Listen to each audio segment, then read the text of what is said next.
The 90s was a special era in small screen fame. From TGIF and must-see TV to the Rachel Green hair obsession, there was a lot to savor about this decade in at-home entertainment. The TV scene also produced plenty of stars we still cherish today, like the kids from Dawson's Creek and Jessica Biel from Seventh Heaven and the amazing Julia-Louis Dreyfus.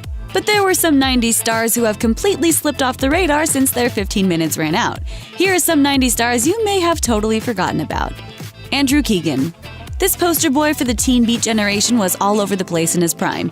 Not only did he star in some of the biggest small-screen hits like Boy Meets World and Full House, but he also had a burgeoning film career in movies like 10 Things I Hate About You, Camp Nowhere, and Independence Day. Somewhere around the end of his Seventh Heaven run, though, Keegan's acting gigs became increasingly inconspicuous. That's when he dared to be different and turned his efforts towards the pseudo-religious instead. In 2014, Keegan founded Full Circle, a spiritual movement of sorts that touts the virtues of synchronicity and the relevance of time and togetherness. That's certainly a strange career twist for the guy who played Joey Donner. Which one do you like better?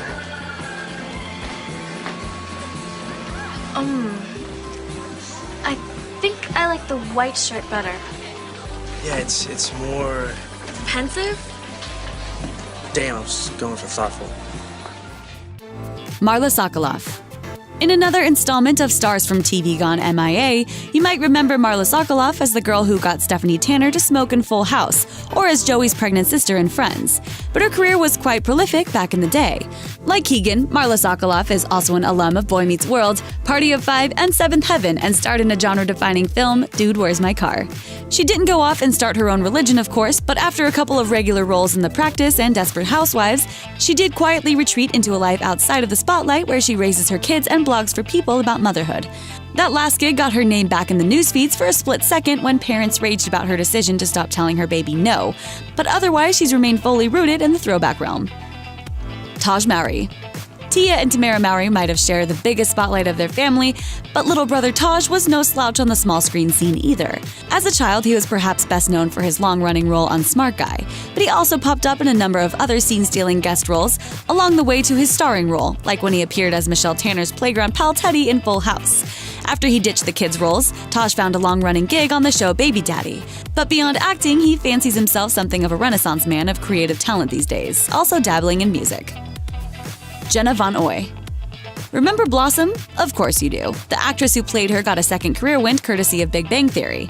However, the actress Jenna von Oy, who played Blossom's sidekick Six, has not been so fortunate. After her 5-year stint as Blossom's fast-talking bestie, von Oy moved on to lots of bit parts until her next long-term role in the cast of The Parkers, which wasn't exactly another breakthrough for her. As an adult, von Oy has taken to writing and blogging, with her first book, Situation Momedy, released in 2015 and a sequel due in 2017. But the most memorable thing about her will always be her big hair and those epic crushes she had on the set of Blossom. Stringfield.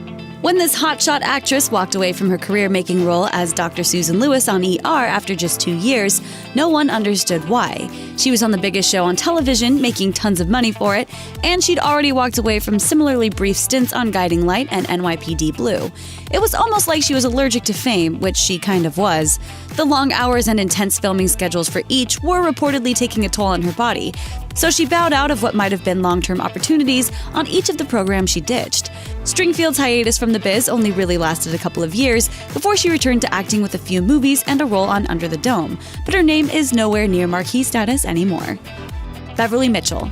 Now let's be real here. Jessica Biel is pretty much the only breakout star of Seventh Heaven, which means her slew of on-screen siblings have been left in the dust.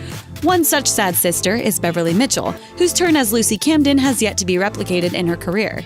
She did have a brief resurgence into the mainstream on The Secret Life of the American Teenager, which is another wholesome family-centric show. But if you're looking for her now, chances are you'll have to turn to the terrible TV movie scene and the straight-to-DVD bargain bin.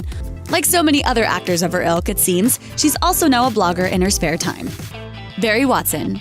Pour one out for Matt Camden, the quintessentially 90s-haired eldest child on Seventh Heaven, because his real-life counterpart Barry Watson has had some trouble finding his footing in Hollywood after the show's end. He got into movies during the show's run and had a couple of low-budget thriller hits, but after brief runs on the shows What About Brian and Samantha Who, opportunities seemed to dry up. And by dry up, we mean he starred in a Lifetime Christmas movie about a con man who's forced by his parole officer to take a job as a mall Santa, which is the acting equivalent of using your MBA to manage a supermarket. Yikes. You go straight for the jugular every time, don't you? Thanks for watching. Click the Nicki Swift icon to subscribe to our YouTube channel. Plus, check out all this cool stuff we know you'll love too.